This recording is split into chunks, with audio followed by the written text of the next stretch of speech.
মানেই টাকার খেলা। আর মাত্র কয়েক ঘন্টার অপেক্ষা আইপিএলের 19তম আসর শুরু হতে।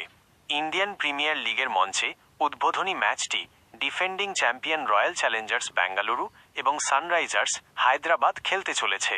আর এবার সেই খেলার মঞ্চে তৈরি হয়েছে নতুন ইতিহাস। রেকর্ড মূল্যে বিক্রি হল প্রথমবারের IPL champion Rajasthan Royals franchise. এবারের আইপিএল শুরু হওয়ার আগেই প্রায় 5 গুণ বেশি টাকায় বিক্রি হল ফ্র্যাঞ্চাইজি। 15,300 কোটি টাকায় বিক্রি হয়ে গেল রাজস্থান রয়্যালস। কাল সোমানির নেতৃত্বাধীন কনসোর্টিয়াম এই ফ্র্যাঞ্চাইজিটি কিনে নিয়ে আইপিএলের অর্থনীতিতে নতুন মাত্রা যোগ করল। দীর্ঘদিন ধরে দলের নিয়ন্ত্রণ ছিল মনোজ বাদালেরর হাতে। তার সংস্থা emerging media sporting holdings limited ছিল প্রধান শেয়ার হোল্ডার।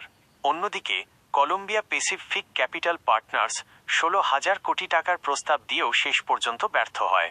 কারণ হিসেবে উঠে এসেছে আইনি জটিলতা এবং মালিকানা হস্তান্তরের সমস্যার কথা।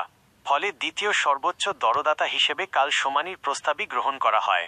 এই পরিবর্তনের সবচেয়ে বড় প্রভাব পড়তে পারে খেলোয়াড়দের ওপর। নতুন মালিকানার অধীনে দলের ভবিষ্যৎ কৌশল, খেলোয়াড় নির্বাচন এবং ব্র্যান্ডিংয়ে বড় পরিবর্তন আসতে পারে। বিশেষ করে রিয়ান পারাগ এবং যশস্বী জয়সওয়ালের ইয়াশাস্বী জয়সওয়াল মতো তরুণ প্রতিভারা নতুন ম্যানেজমেন্টের অধীনে আরও বড় সুযোগ পেতে পারেন।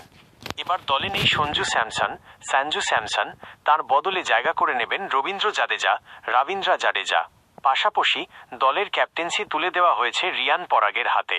নতুন নেতৃত্ব দলের পারফরম্যান্স কেমন হয় তা দেখার লক্ষ্যে থাকবে ভক্তরা। আইপিএল বরাবরই বিশ্বের সবচেয়ে ধনী ক্রিকেট লিগ হিসেবে পরিচিত। ব্র্যান্ড ভ্যালুর নিরিখে এটি বিশ্বের 3য় বৃহত্তম ক্রীড়া লিগ। ফলে দলগুলির মূল্য বৃদ্ধি হওয়াটা অস্বাভাবিক নয়। ক্রিকেটের ইতিহাসে রাজস্থান রয়্যালসের গুরুত্ব অপরিসীম। 2008 সালে তারা প্রথম আইপিএল জেতে। অজি কিংবদন্তি শেন ওয়ার্ন